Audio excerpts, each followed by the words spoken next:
My name's Peter. I'm an Aboriginal person.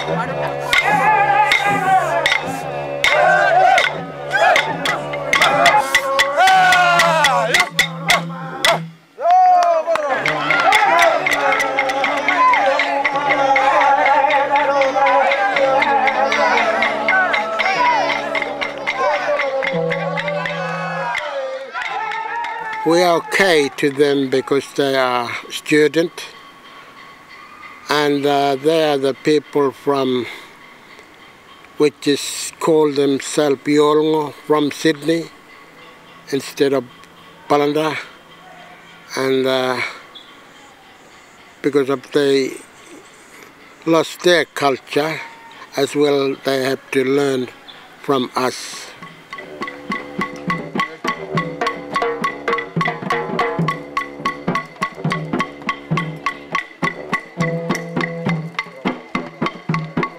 And I've been adopted into this tribe officially now. I have a name which is Nilda. It means protector, and the honeybee is my totem.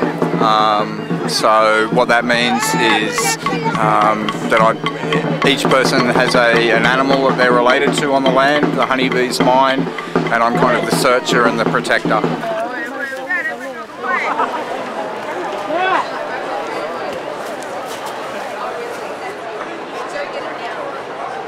It's great to have Aboriginal connections up there, but you know, at the same point, this is home, and Sydney's what I know,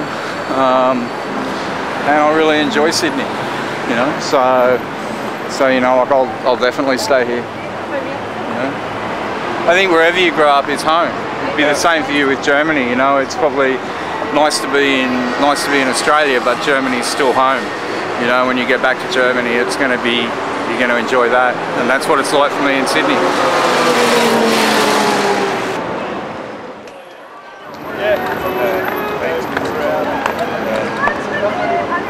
People everywhere. I'm from the stolen generation.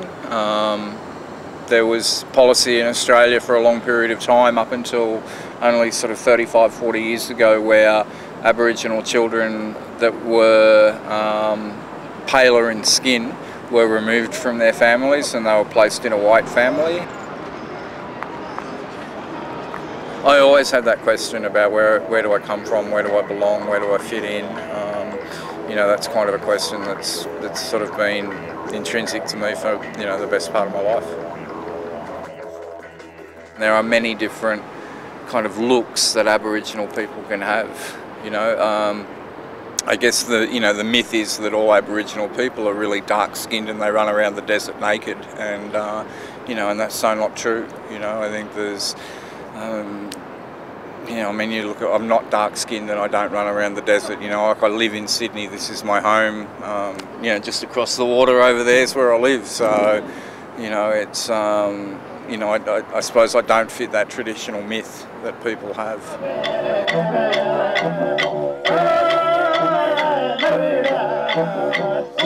There's a spirit and there's a blood that we all share, and even though, like on the outside for me, I might be pale skinned, but there's a spirit that I share in common with all the other Aboriginal people, and that's something that no one can take off me, you know, and so it doesn't.